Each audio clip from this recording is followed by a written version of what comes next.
Respira. Siente. Vive. Vive al natural. Living al natural. Living al natural. Un espacio para cuidarte, aprender y vivir mejor.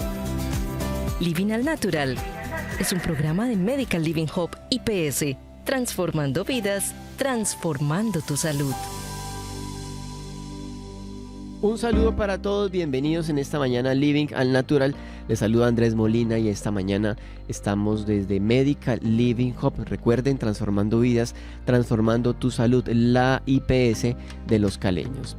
Esta mañana tendremos nuestro programa de salud mental y usted que está escuchándonos a través de la frecuencia en el FM, comparte a las demás personas que hoy vamos a hablar acerca del tema de la familia y de la maternidad desde la psicología. Hoy nuestro lunes de salud mental. Recuerde que puede seguirnos a través de nuestras redes sociales como @medicallivinghub y en YouTube ya mismo puede conectarse y ver lo que está pasando justo a las afueras de la IPS Medical Living Hub. Estamos ubicados en la calle 25, número 484. Calle 25, entre la cuarta y la quinta, entre ese cruce semaforizado, está la IPS Medical Living Hub. Hacia el lado derecho usted va a ver un edificio azul grande. Todo eso es la IPS Medical Living Hub y nuestra línea de contacto es 313-5044-993.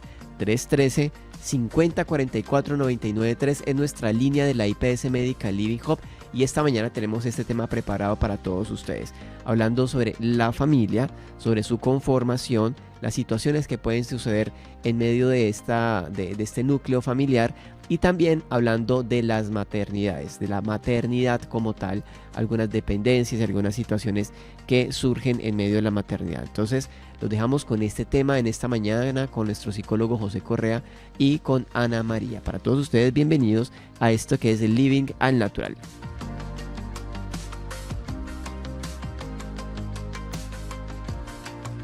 Bueno, muy buenos días. Bueno, hoy vamos a hablar y les propongo el tema que hablemos es la conformación de la familia. Realmente, que esa es la base de la sociedad. Esa es la base de la sociedad. De acuerdo con la Constitución de Colombia y con la Constitución de todos los países. Y con los procesos de convivencia. Y la convivencia. Y eso viene marcado desde muchos años atrás. Decía un amigo, decía una amiga, viva con él, viva con ella. La convivencia que es tan tremenda. Es muy, muy relativa y es muy significativa. Pero requiere de paciencia, doctor. Mucha paciencia. De respeto, de valores. Ahí se juega una cantidad de conceptos, valores, principios, ética. Claro. Y algo muy, muy importante que es lo que uno siempre tiene que tener presente, la sinceridad.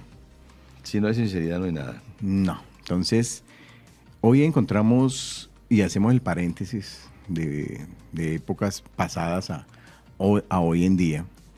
Casi siempre las relaciones se formaban bajo un concepto, un presente que existiera en ese momento.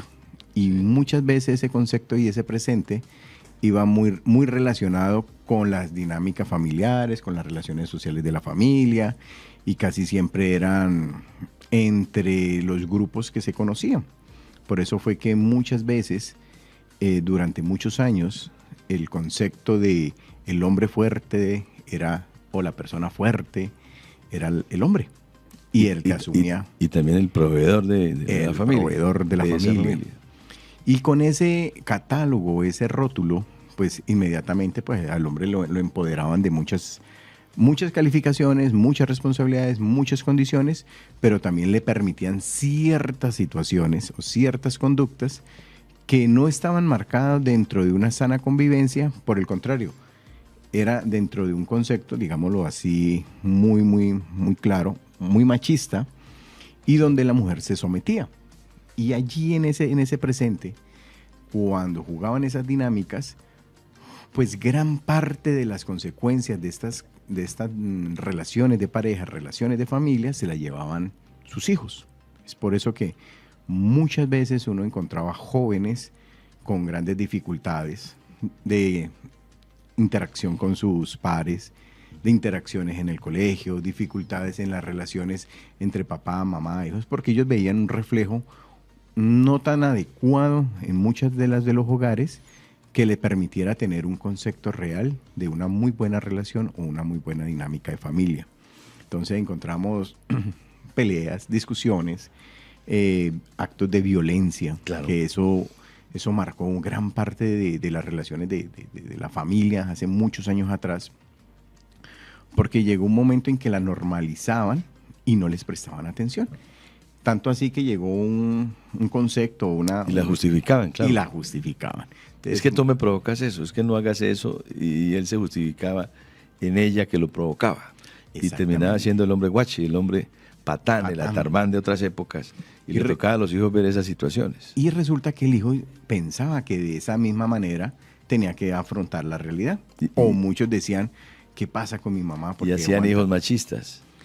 Y muchas veces todo ese cúmulo de emociones que no Sí. permitían que ese niño o esa niña creciera, pues los incorporaban de una manera muy propia Sí. y de una manera muy, muy, muy, muy camuflada en su realidad, que cuando ellos ya crecían, Claro. se volvía la réplica Del y se papá. volvía exactamente. Fue por eso que muchos jóvenes a veces abandonaron sus casas, otros les ofrecían la posibilidad de dejar ese hogar un poco maltratante para ir a conformar su propio hogar, o le ofrecían alternativas, y de ahí se empezó a desprender una gran cantidad de determinantes que hoy en día lo estamos viviendo en la sociedad.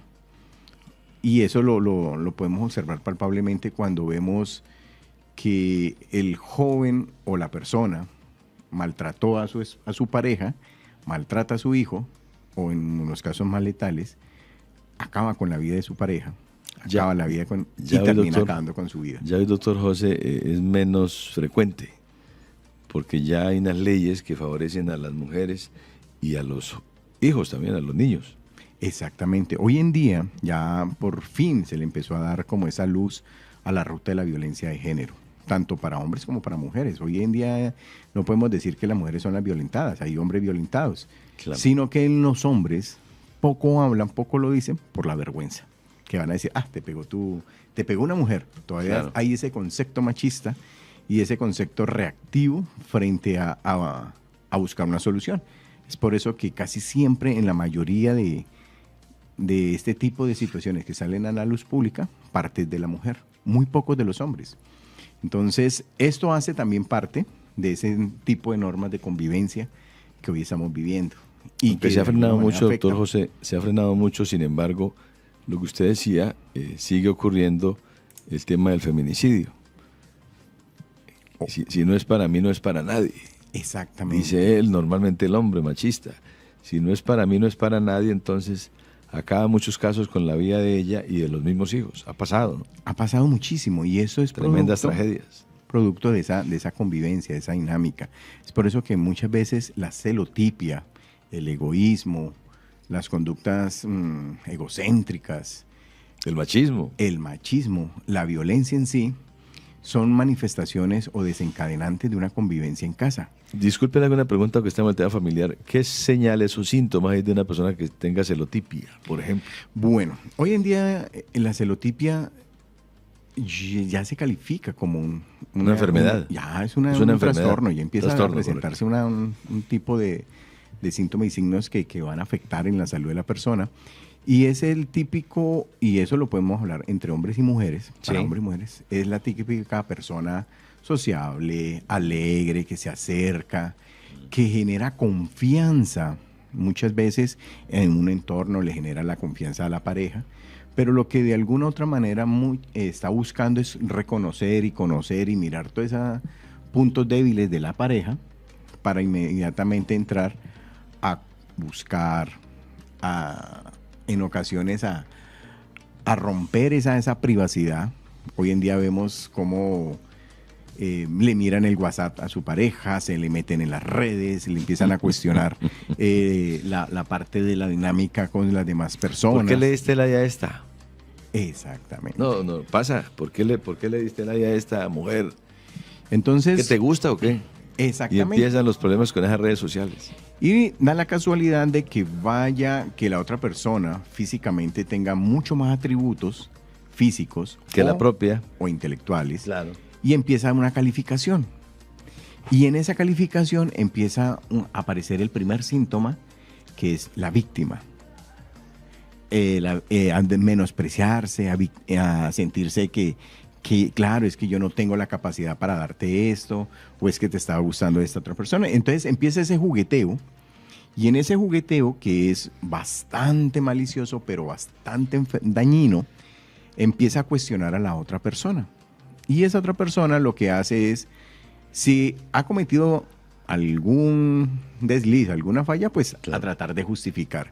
Pero si no ha cometido absolutamente nada, y digamos que casi siempre esto se presenta en las personas que a veces se enganchan emocionalmente. Yo no puedo decir que se enamoran, pero hay un clic emocional y empiezan a generar vínculos de afecto, dependencia, apego.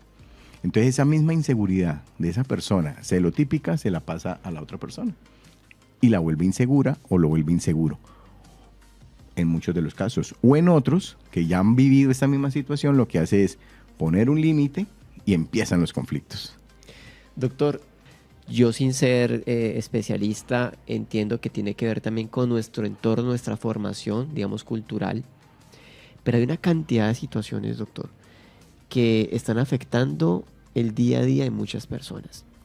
Mire nomás esto, cuando usted sale en la mañana y se monta el transporte masivo en esta ciudad o en la ciudad donde usted se encuentre, usted ve cantidad de rostros. En un bus del mío perfectamente usted puede ver más de 80 rostros. Pero no sabemos qué historia hay detrás de cada una de esas miradas. Sobre todo la historia de hace una hora en su casa. ¿Sí? La gente la vemos metida, así lo decimos, metida en el celular. Y uno juzga y dice, está viendo redes sociales, se está divirtiendo.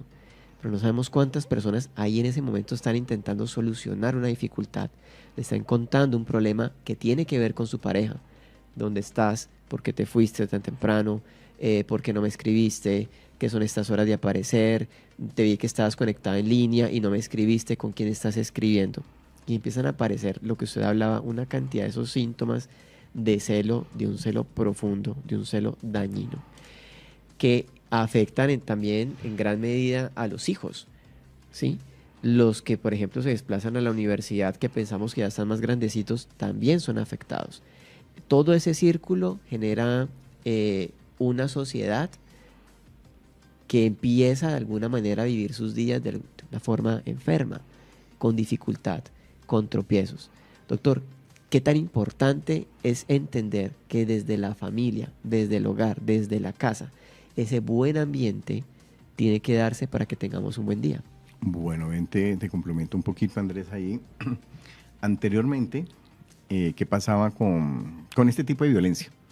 Digamos, físicamente se agredían verbalmente, había la intimidación porque alzaban el brazo o se amenazaban, pero la persona iba y se iba. Y muy probablemente que en el trayecto pues estaba pensando, angustiado, y que decía, bueno, ¿cómo voy a solucionar esto? ¿Qué voy a hacer? Si cometí una falla, bueno, ¿cómo voy a pedir disculpas? ¿O cómo voy a pedir el perdón? ¿O cómo voy a perdonar? Y esa violencia tanto verbal y familiar pues jugaba un papel ahí fuerte. Pero lastimosamente hoy en día lo que ha sido las redes sociales, que deberíamos de utilizarlas para un bien, la estamos utilizando para un mal. Entonces, retomo esa parte. Pelean en la casa, se dicen todo lo que quieran, pero no basta con eso, sino que siguen la discusión en el WhatsApp y sigue la discusión por las redes o por el Messenger.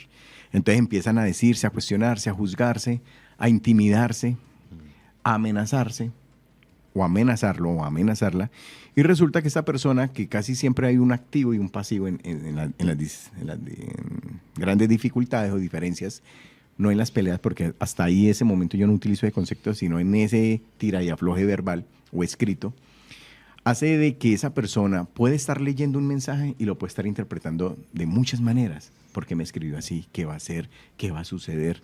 Y resulta que esa incidencia, que eso es una violencia psicológica, una violencia emocional, ya salió de allí y ya estamos hablando más o menos de 5 tipos de violencia. Y la persona que calla y dice, no, yo no le voy a contestar porque no quiero tener este problema, pues lo que hace es que durante toda su vida durante todo ese rato del día va a estar afligido, con síntomas de depresión, con síntomas de ansiedad, no se va a poder concentrar en la tarea que tiene que desempeñar, de hecho va a tener mucha confusión y por el contrario, la relación con la dinámica de sus pares va a estar terrible. Entonces es una persona que va a estar de una irritabilidad, pero podemos estar hablando ya de un paso a una depresión bastante fuerte. Entonces, ¿qué sucede? Esa persona depresiva, hombre y mujer, llega de nuevo a su casa ya con una carga de más, porque fuera de que peleó en la mañana, toda la tarde estuvo leyendo, toda la tarde estuvo dándole respuestas a un WhatsApp y a una situación que él estuvo viviendo en su principio de realidad, que va más cargado. Cuando llega a casa, pues no va a tener la suficiente capacidad emocional para soportar esa demanda de esos hijos, que lo que están buscando es amor. Pero lo que él o ella va a tener es bastante depresión, bastante ansiedad, bastante rechazo y no va a tener la mejor actitud para poder compartir con sus hijos. Entonces, inmediatamente se nota ahí un rayón bastante fuerte, una actitud y una aptitud de no hacer, no compartir, muy pasivo. Entonces los hijos, ¿qué van a decir? Mi mamá o mi papá no quiere estar conmigo. Mi papá, ¿qué le pasa? O mi mamá, ¿qué le sucede? Y si llega la persona que está generando este tipo de violencia, y quiero aclarar esta parte, muchas veces la persona que genera el grado de violencia es la persona que más maneja una muy bonita imagen ante los demás. Es el que queda mejor todo el tiempo. Ese es el que todo, porque es el que tiene muy marcado el concepto de la manipulación, tanto verbal, social y comportamental. Entonces se presenta como la ovejita frágil, débil, víctima de la otra persona, que así es como se gana a las demás personas y empieza a jugar una imagen, pero en la realidad es totalmente todo lo contrario. Entonces le hacen comentarios delante de sus hijos, responde con 2 palabras que sabe que va a desencadenar algún malestar en la otra pareja, ahí sea su esposo o su esposa, e inmediatamente hay una predisposición en la convivencia. Entonces allí empieza a haber ya una incidencia real en sus hijos. Y por ende, esa conducta de ese niño o de esa niña que está viendo a ese papá o esa mamá con esa actitud de diferencia, pues no va a querer estar allí. Y es allí donde empiezan a buscar espacios externos o a exteriorizar esa sensación de preocupación, de rechazo, o de qué está sucediendo, o de temor a perder a mi hogar o perder a mi papá, a mi mamá, que empiezan a ejemplificar conductas en sus contextos sociales. Y ahí aparece, doctor, también otro fenómeno en términos sociales, y es que hay personas alrededor en este caso de los hijos, que saben, detectan, digámoslo así, leen su cuerpo, su forma no verbal de expresarse, saben que están en dificultades y entonces ya entro con unos intereses propios a llegarle a esa persona. Por ejemplo, ¿tienes alguna dificultad? Tranquilo, sal de esa realidad, yo te la propongo a través de esta sustancia psicoactiva para que te alejes de tu realidad, para que tengas un nuevo ambiente, para que no toleres eso que está pasando en tu casa. Y lo que pensamos que puede ser una solución termina siendo un camino prácticamente sin retorno. Lastimosamente sí. Y eso es lo que vamos. Hoy en día nos encontramos con aquellos hijos que están en la etapa de juventud, digamos, adolescencia, pero aquellos infantes o esos bebés que están en plena formación, que donde el padre o la madre dice, hoy no quiero que veas a tu mami o no quiero que veas, o la mujer que dice, no quiero que comparta con su papá y me lo llevo y está en la casa. Resulta que toda esa carga emocional, y discúlpenme las damas, pero voy a tocar este tema que casi siempre se presenta, las mujeres casi por ley, ellas deben de cuidar y están con sus hijos cuando son menores muy pequeños. Pero resulta que ellas nunca hacen la diferencia entre el rol de padre y el rol de pareja. Mezclan las dos. Entonces, cuando mezclan esas dos cosas y no saben hacer la diferencia, pues le desplazan o le comparten todo ese malestar a ese niño o a esa niña o a ese bebé, ya sea hasta por dándole seno, porque todo el tiempo están pensando en hacer daño. en cómo me va a vengar, cómo lo va a estar, qué es lo que va a hacer, porque ese Julanito salió con aquella, o porque está mirando las redes sociales de aquella, y empiezan a montar, y en vez de darse cuenta que coger ese tiempo y compartirlo en hija y de decirse, bueno, yo soy la mamá, pero puede compartir con el papá, no, me lo quedo, o me la quedo. Y ese espacio, digámoslo, energético total, hace de que esa bebé, o ese bebé, o ese niño, o esa niña, empiecen a tener ya una imagen del papá, que es producto de la imagen que le está brindando la mamá, pero en cuestión de pareja, no de padre. Entonces, allí es donde empieza... Esa es la diferencia, doctor. Esa es la diferencia, que hoy en día, tanto hombres como mujeres, cuando tienen sus conflictos como pareja, no saben diferenciar eso y mezclan los dos roles. Y al mezclar los dos roles no se dan cuenta que están afectando a un hijo, a unos hijos, o muchas veces hay hijos, los míos, los de ella, que se unen y estamos haciendo un daño grandísimo y por ahí derecho repercutiendo en el estado emocional y psicológico de estos jovencitos, de estos infantes, de estos bebés, porque no estamos viendo el daño y las consecuencias desencadenantes que esto trae. Hay unas situaciones que a todos nos atañen, que pensamos que es una situación solo de pareja, pero el doctor lo acaba de explicar. Sucede algo en el interior de la persona que empieza a transmitirlo. Cuando usted estaba hablando de eso, yo pensaba en esas expresiones que muchas veces las madres le dicen a los hijos y dicen, es que su papá hizo tal cosa, o es que su papá es así, su papá no es así. Y entonces uno como niño empieza a hacer una diferencia entre ella se refiere a su esposo como mi papá y nunca la he escuchado hablar a ella de su pareja como su pareja.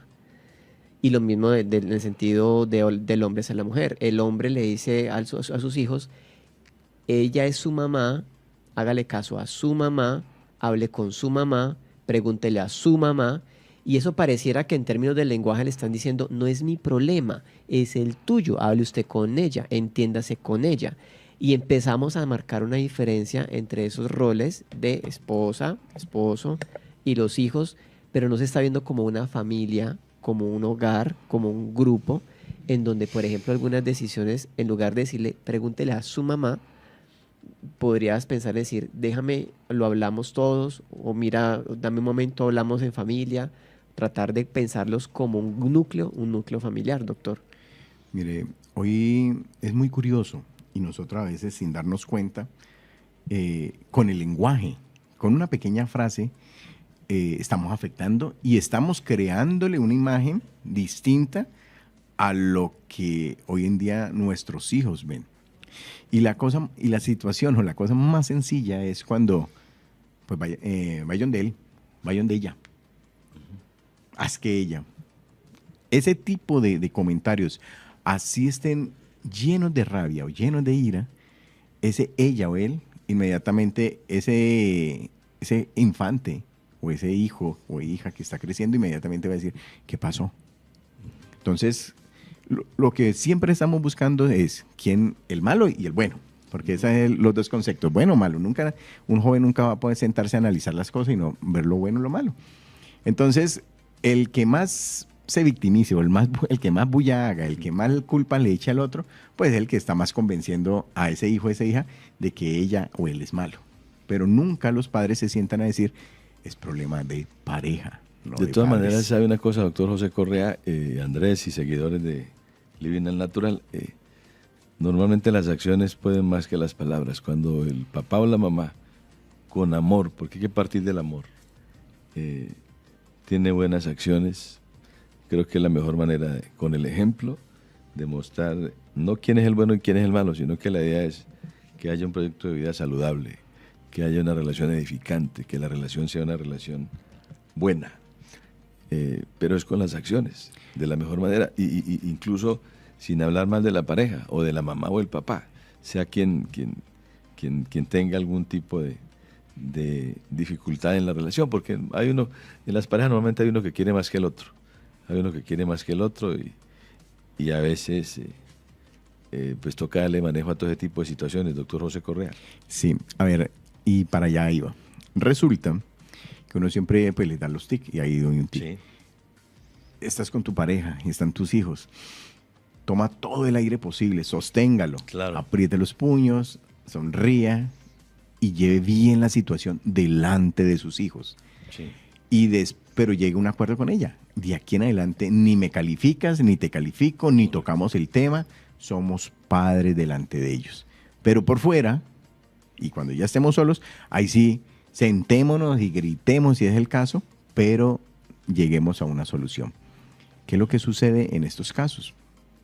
Que cuando no se pasa ese tipo de acuerdos, inmediatamente ese papá o esa mamá tira para el hijo que de pronto no es que lo quiera más que los otros, porque no, eso no es, quiero quitar este mito, todos los hijos, tanto para padres o para madres, son especiales. Sí.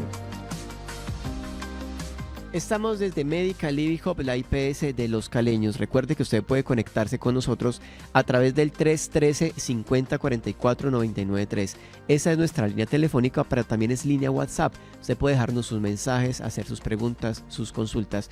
Continuamos con este tema que tiene que ver con la familia. Ahora específicamente de las madres, esa relación con las madres que muchas veces se puede volver dependiente. Hablaremos un poco de este tema con nuestra compañera, nuestra psicóloga, Ana María.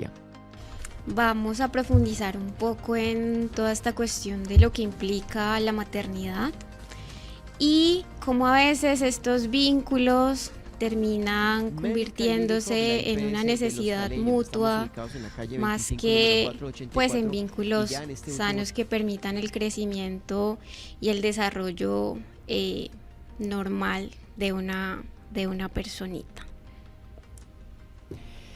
Ese vínculo que sin duda siempre estará, que es el vínculo de hombre, mujer con su mamá, ¿sí? Muchas personas desarrollan una relación muy directa como pronto con el género opuesto. Me refiero a que el niño tiende a apegarse a la mamá y la niña tiende a apegarse al papá. Pero de todas maneras quien siempre está como una relación biológica, una relación directa, es con la mamá. Sí, es algo que por naturaleza eso es algo que no se puede cambiar por ley, por ejemplo. Uno puede decir que a partir de mañana los que van a dar a luz son hombres, es un asunto biológico. Imposible. Ni tampoco usted puede decir, a partir de mañana se reduce el tiempo de embarazo, lo dejamos en 5 meses. Eso no es así. Y es muy curioso porque hace un tiempo vi un video en redes sociales en donde alguien se acercaba a la gente en público y le decía, ¿usted qué piensa que el gobierno quiere reducir los meses de embarazo a 5? Y la gente decía, no, pues me parece muy bueno porque es que necesitamos... Y la gente, es increíble cómo esa ignorancia tan grande se presenta en la sociedad, ¿sí? Pero ese vínculo es simplemente innegable. Doctor Mateo, ¿cómo se es ese vínculo desde la parte biológica? Así como lo dice Andrés, es un vínculo biológico, un vínculo que viene de nuestros antecesores y prevalece en nuestra humanidad. Es tan simple como nosotros la mujer y el hombre al hecho de tener un hijo es el fruto no solo del amor, sino de lo que queda en vida después de la muerte del hombre, lo que queda en este mundo, es como la marca que todos los seres humanos dejamos en este mundo. ¿Es un vínculo biológico? Claro que sí. La mujer, como lo estabas hablando, en el embarazo, pues ella, pues no es que un embarazo dure 5 meses, 2 meses, 3 meses, 9 meses, un embarazo dura de 36 semanas, 36.9 semanas a las 41 semanas. Y eso es necesario, no solo para el desarrollo del niño, o sea, que es como es lo primordial, sino también para todos estos cambios adaptativos que tiene una madre en el embarazo, todo lo que es el influjo hormonal, que lo hablaremos más adelante. Pero estos cambios adaptativos pues, de la madre, que aquí tenemos pues un ejemplo que ahorita lo vamos a hablar con nuestra compañera, es algo necesario, biológico, y que sí o sí no hay como por qué de tener o debatirlo. Una mujer después del embarazo cambia totalmente. Y pues cambia también la psiquis, la parte de la salud mental. Entonces, Ana María, ¿cómo podemos ver ese cambio que produce? Porque es que, a ver, hay varios elementos allí presentes. Usted puede ser madre desde cierta edad que tiene que ver con la biología. ¿Listo? Por eso vemos personas, madres que tienen hijos desde muy jóvenes.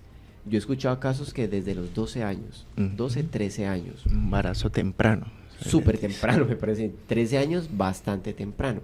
Otras personas, por el contrario, no pueden tener hijos sino hasta que estén mucho más grandes, 30 años, 30 y tantos años, ¿sí? Incluso luego podremos desarrollar un tema que tenga que ver con la infertilidad. Así ¿Sí? es. Tantas personas que desean tener hijos y no pueden tenerlos, y tantas personas que dicen que en embarazo y no quería tener hijos. ¿Sí? Embarazo planeado y no planeado. Los ahí ya embarazos se habla. planeados y no planeados. Entonces, ese tipo de situaciones también hay que considerarlas porque digamos que cada persona, cada contexto, cada familia maneja también su forma de llevar o de percibir lo que es un embarazo. Entonces, para eso tenemos a nuestra compañera Cristina.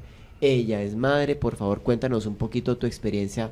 Madre de cuántos, de cuántas, a los cuántos años fuiste madre. Bueno, pero además también pues es importante pensarnos esta cuestión de la maternidad, no desde que ya nace el bebé, sino desde que se engendra el bebé.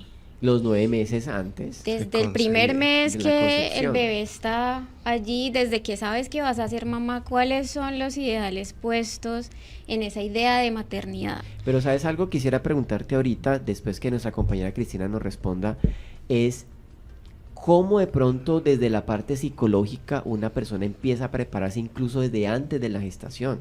Conozco personas que dicen, yo quiero tener un hijo, yo quiero tener, y empiezan psicológicamente, mentalmente como a prepararse, pero entonces ya respondemos esa situación. Bueno. Yo quiero escuchar a nuestra compañera Cristina que está que se habla, le veo que tiene una intención de contarnos cómo ha sido su experiencia desde madre. Cristina, Sí, total. bienvenida. Bien, bueno, muchas gracias. No, pues mi experiencia como mamá, yo creo que lo mejor que me ha pasado en la vida, es maravilloso. Yo veo a mi hijo y me parece una maravilla total. No le veo defectos. Duro, el ser mamá es difícil. Desde el embarazo, para mí fue difícil, fue duro. Yo trabajaba y pues cuando quedé en embarazo, la noticia me alegró. Yo tuve a Juan Alejandro cuando tenía 29 años. Me alegró, pero pues también me llené de temores, de susto.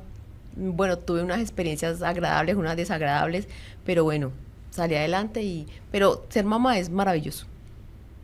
A los 29 años dices que, Sí. que eres tu primer hijo o tu Sí, único hijo. Mi único hijo. Tu único hijo. ¿Y ese hijo tú lo pensaste, lo planeaste, lo deseaste? Sí, claro que lo deseé. Sí, no lo planeé como tal, pero sí lo deseaba mucho.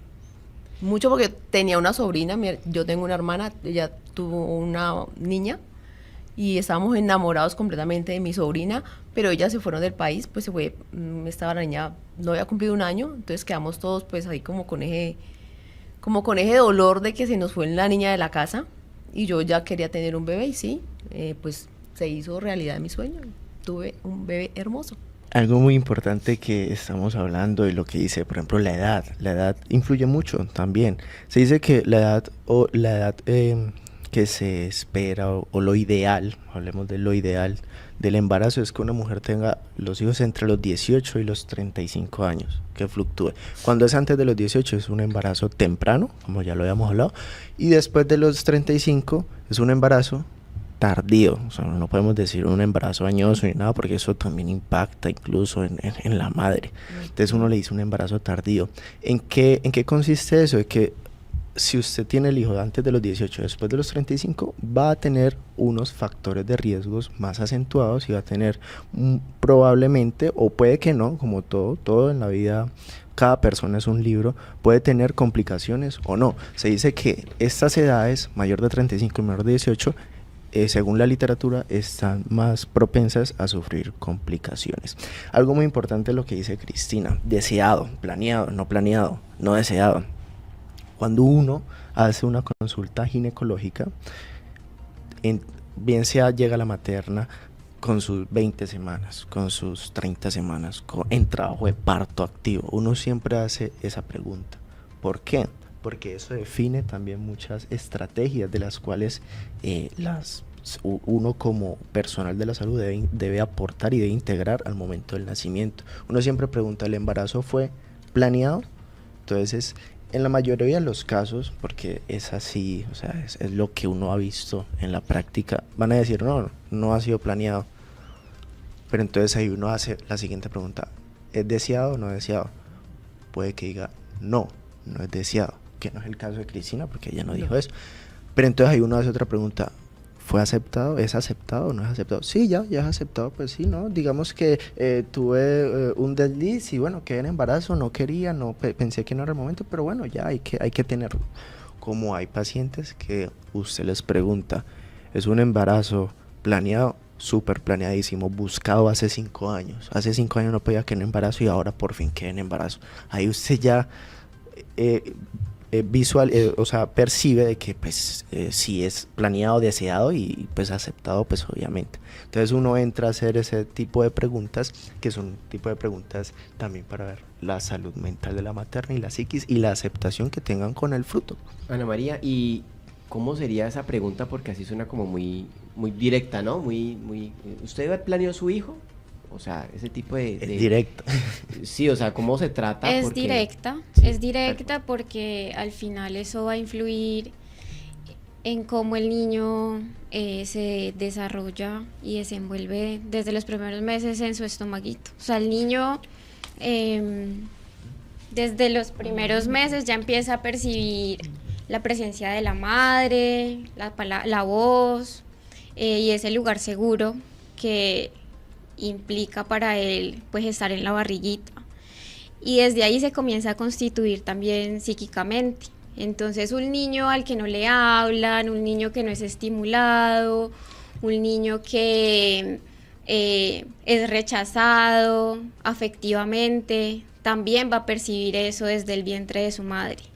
Y más adelante, a partir del nacimiento, que hablábamos ahora con Mateo, pues que también es un trauma, salir de esa bolsita calientita en la que está, de ese lugar seguro en el que todo el tiempo está contenido, en el que todas sus necesidades están cubiertas, a un mundo exterior que él desconoce por completo, frío, pues va a significar también para él otros retos. Y ahí es donde pues entra como ese lugar de la madre como principal sostén para el bebé. Algo muy, muy importante y que uno ve y que eso cuando se hace, independientemente si es parto vaginal o cesárea, cuando es vaginal, cuando ya sale el niño y usted recibe el niño y el niño viene con una rotación, bueno, fisiológicamente diferente, todo ese influjo hormonal que recibe la madre en esos momentos, no solo la progesterona, sino la oxitocina, hacen también cambios conductuales, cambios en la percepción de la madre, porque como más adelante lo contará nuestra compañera Cristina, que es madre, eso es un evento que pues ciertamente para el ser humano, independientemente de la edad, pues es algo muy traumático. Igualmente nosotros cuando nacemos, pues lo normal es que no nos acordemos de eso, pero lo primero que uno hace cuando el niño sale del el canal vaginal de la madre en un parto vaginal, se hace el alumbramiento, que es el pinzamiento del cordón. Se tiene que esperar 1 minuto, 60 segundos para poder que se transfiera los últimos glóbulos rojos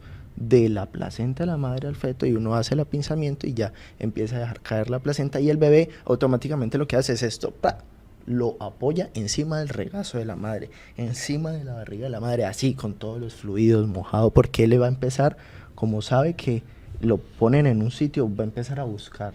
Lo primero que va a buscar es el seno o la mama materna para pues poder comer.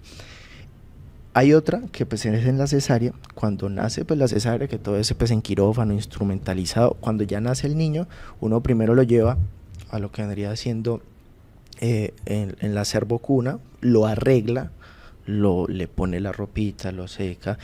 Un niño a veces cuando es cesárea, sí o sí, siempre se va a preferir el parto vaginal antes que la cesárea. Eso tiene unas especificaciones y unos porqué de la fisiología. Ese estrés que el niño pasa por el canal vaginal es necesario para que él pueda llorar, en el sentido de expulsar todos los líquidos, y se asocia menos factores de riesgo y menos complicaciones. Un niño cuando nace en cesárea a veces nace incluso dentro de la bolsa y usted tiene que rasgar la bolsa y el niño nace sin responder, y usted ahí empieza a hacerle lo que es un masaje. Antes que le pegaban en un Sí, pie, que eso lo es mentira, levantaban eso y ya la largaban eso al ya no, bebé. eso no se hace. Usted lo que ¿Cómo hace que es no? ¿Pero a eso- cuántas generaciones pasó? eso ya no es por eso, eso ya no se hace. Hoy en día lo que se hace es sobarle el dorso del niño, uno lo soba duro y después el frente y le seca pues, la carita, y él ya empieza a reaccionar, y uno se lo lleva, como dije, lo arregla, y posteriormente, mientras pues el ginecobstetra con su ayudante quirúrgico están pues revisando, porque uno tiene que quedar revisando, sacando la placenta, ver que no hayan loquios, porque pues eso se asocia a complicaciones maternas. Mientras ocurre todo eso, ya una enfermera, o lo que vendría siendo un interno o cualquier ayudante que esté en quirófano, va y le muestra el niño a la materna. Yo he visto casos tristes, así sean vaginal, como les conté lo del regazo, o que les muestran al niño, que en ese instante, hay rechazo. La madre no quiere ver al niño. Entonces uno ahí se queda como que, qué pesar. Doctora Ana María, ¿y por qué puede presentarse eso que desde ese momento pareciera pues un rechazo por parte de la madre? Pues son muchos factores. Uno de ellos es todos los cambios hormonales que sufren las mujeres durante el embarazo. Es muy complejo, son cosas que a veces pues es difícil que ellas puedan explicar o racionalizar, pero se debe también como a todo este desborde hormonal que les está sucediendo internamente. Adicionalmente, pues influye si la mamá quiso tener al bebé, si no lo quiso tener, si también qué está puesto sobre ella. Hay embarazos que son muy complejos, en donde, bueno, la mamá quedó embarazada y a los 2 meses se separa de su pareja. Entonces vivir un embarazo en soledad también, pues es una cosa sumamente difícil, porque ¿qué implica? ¿Cuáles son todos esos factores que están allí involucrados? Entonces tener que lidiar con todas las presiones que implica el embarazo en soledad, con todos los señalamientos, las preguntas, las demandas, porque una mujer embarazada, tú nos podrás decir mejor, pues todo lo que tiene que pasar en términos de sus cambios corporales, de las emociones. Y vivir eso en soledad, a vivirlo con alguien que esté allí para sostenerte, pues también marca la diferencia de cómo va a ser recibido ese niño. Y entonces Cristina, que está aquí como nuestra experta práctica de maternidad, ¿qué podría decir entonces? Pues mira, yo tuve esa experiencia que tú acabas de decir. Yo soy madre soltera. Yo vivía con mi pareja, y cuando ya quedé en embarazo, que lo deseábamos los dos, ya él dijo que no quería. Bueno, eso es lo que yo te comentaba, que fue duro al principio, porque pues yo qué podía hacer ya ante eso. No lo viví sola. Yo inmediatamente, pues, ¿para dónde coge uno? Para donde la mamá. Muy por donde mi mamá, ella feliz con su hija nuevamente y con su nieto esperado. Fue difícil, sí, no te puedo decir que no, pero yo creo que eso lo fortalece a uno dentro de todo, ¿no? Porque pues yo ya tenía que pensar no por mí sola, sino porque ya tenía a Juan Alejandro, que iba a llegar.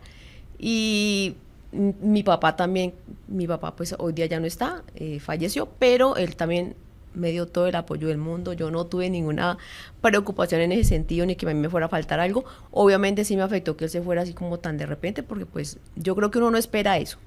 Yo esperaba otra reacción, pero bueno, las cosas tienen que pasar así, y así pasó. Pero sí es difícil, y a pesar de eso, y lo que decía Mateo ahora, que cuando yo tuve a Juan, bueno, finalmente lo terminé teniendo por cesárea, a mí me dio felicidad verlo, porque la enfermera efectivamente hizo lo que tú dijiste. Bueno, yo tuve el bebé y me lo mostró y me lo puso acá en el pecho, y eso es un sentimiento súper lindo. Y yo no lo rechacé, pues yo sé que todos no somos iguales, pero fue hermoso, eso fue muy lindo dentro de todas las cosas, y ahí vamos, bien.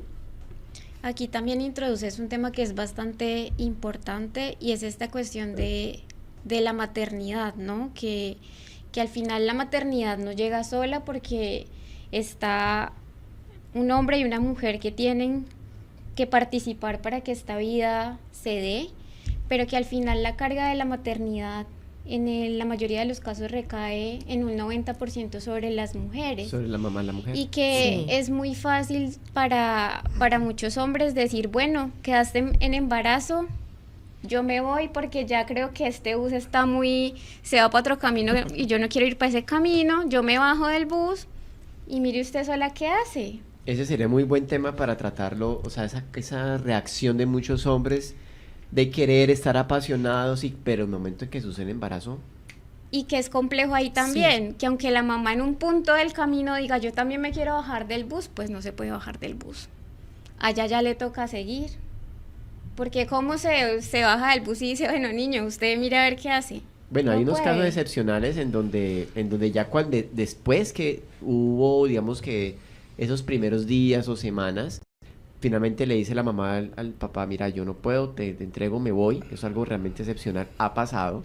Que Y ha podríamos tratarlo después. pasado también que no hay mamá ni hay papá, y la mamá, o sea, en el sentido de que la mamá, no hay papá y la mamá dice, yo no puedo tener ese niño. En la experiencia yo puedo hablar que tuvimos una vez un caso de una paciente en Vera, y no es el hecho de estigmatizar, no, sino que es como la cosmovisión y la manera de ellos ver la vida. Era una niña que había nacido pretérmino. Pretérmino quiere decir prematura.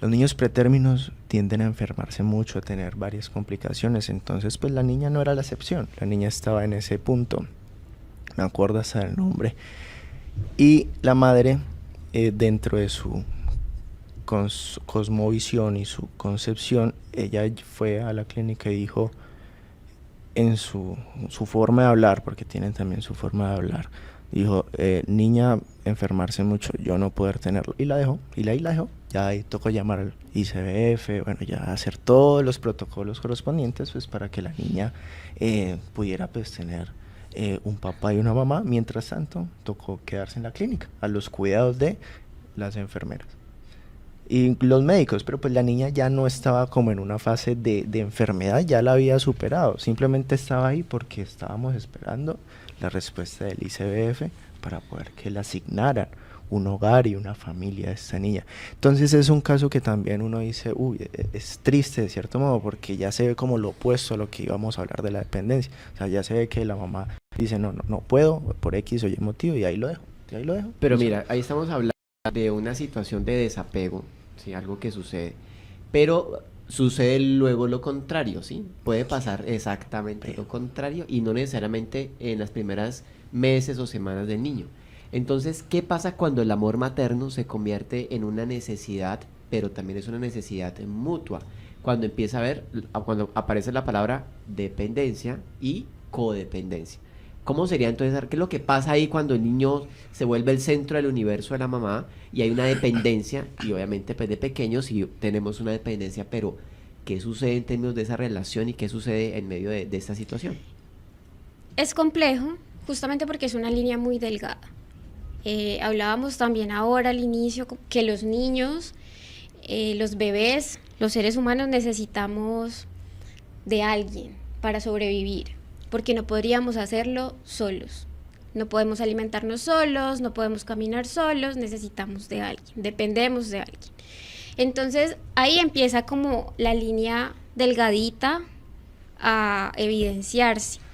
Pero ¿qué pasa? Que muchas mamás en esa preocupación porque a su hijo no le falte nada, porque esté con todas sus necesidades cubiertas absolutamente todo el tiempo, empiezan a sobreprotegerlo y a estar sumamente encima de ellos, y entonces comienzan a proyectar todas sus angustias y miedos en ese bebé.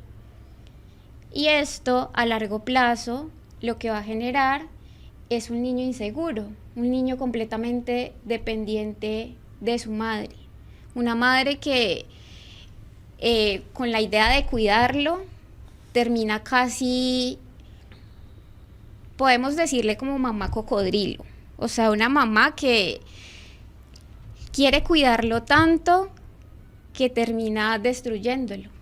¿Una mamá cocodrilo? ¿Así se conoce en el medio? Podríamos llamarle una mamá cocodrilo.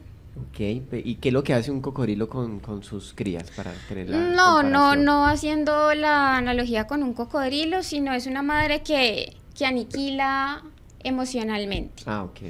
que no le brinda la seguridad y las herramientas al niño para que él pueda desenvolverse en la vida con seguridad. Entonces, no quiere que el niño llore nunca, que el niño nunca se frustre, que el niño nunca se preocupe. Entonces hay mamás que llegan a consulta y dicen, no, es que yo nunca he dejado llorar a mi niño, porque es que si llora, algo está mal. Y no está mal, porque es que el niño también necesita decir me hace falta algo, el niño también necesita expresar. Pero si no le permitimos expresar, va a terminar convirtiéndose en esta cuestión de sin mi mamá no soy nada. ¿Cómo fue ese momento, tú como madre, ese momento de dependencia y también cómo te afecta a ti como una persona ya grande que pues, tiene su independencia, ahorita ya teniendo un hijo que depende de ti? No, pues bueno, ya tuve a Juan Alejandro, el cambio para mí fue tenaz. Desde el inicio fue difícil, porque la verdad es que es diferente llevar el niño en tu estómago a que ya esté por fuera. Ya demanda demasiadas cosas y uno nunca está preparado para eso. Aunque yo fui a esas capacitaciones que dan antes del embarazo, no sé cómo llaman ahora, doctor. Eso Tiene un nombre. Yo fui a todas porque le enseñan a uno muchísimos temas, entre esos también el momento del parto. Y eso todo eso no es suficiente. Uno no tiene el conocimiento para ser mamá. Eso fue un choque para mí duro. Yo hasta llegué a pensar, en qué momento. Y ahorita que estoy, después de 22 años que tiene mi hijo, ahora lo pienso y me siento como un poquito culpable, porque yo pensaba, en qué momento me metí yo a tener un bebé. Cuando yo lo ve, yo no sé si eso es anormal, no sé si eso estaba mal hecho, pero yo me sentía, yo lo veía en esa cuna y yo decía, no, esto no sé, en qué momento decidí tener este niño, por Dios, por lo mismo, por lo que él demandaba, esos trasnochos, que la leche, que el pecho, es demasiada información para un solo momento. La cuestión es cuando, igualmente, o sea, tú en alguna etapa me imagino que tuviste que decir, bueno, tengo que ir a trabajar, ya no puedo seguir aquí, pero hay mamás que se quedan allí, o sea, hay mamás que dicen, yo no vuelvo a trabajar, yo ya dejo de ser mujer, dejo de ser profesional si lo soy, y me vuelvo mamá tiempo completo. O sea, mi vida es el niño. Y entonces es allí donde se pierde el rol como mujer, se pierde cualquier otro rol que ella desempeñe en la sociedad y solamente se centra en ese vínculo materno que al final va a terminar asfixiando al niño, porque entonces el niño va a decir, yo vivo y muero por los ojos de mi mamá. Y si mi mamá un día no está aquí, yo no soy nadie, no tengo herramientas, no sé cómo vivir, no sé tampoco cómo separarme de ella. Entonces, uno ve niños que entran al colegio a los 6 años y es un drama. No quieren estar en el colegio, lloran todo el día porque necesitan a su mamá. Medical Living Hub, la IPS de Los Caleños. Estamos ubicados en la calle 25, número 484. Y ya en este último minuto de este programa les deseamos a todos que tengan un feliz resto de día, que tengan una semana excelente. Recuerde que usted puede conectarse con nosotros a través del 313-5044-993. 313-5044-993 y a través de nuestras redes sociales. Este contenido queda colgado en nuestra cuenta en YouTube. Usted nos encuentra con nuestro nombre así completo, @Medical Living Hub, y puede ver este y otros contenidos. Para todos ustedes, espero que tengan un feliz resto de día. Chao.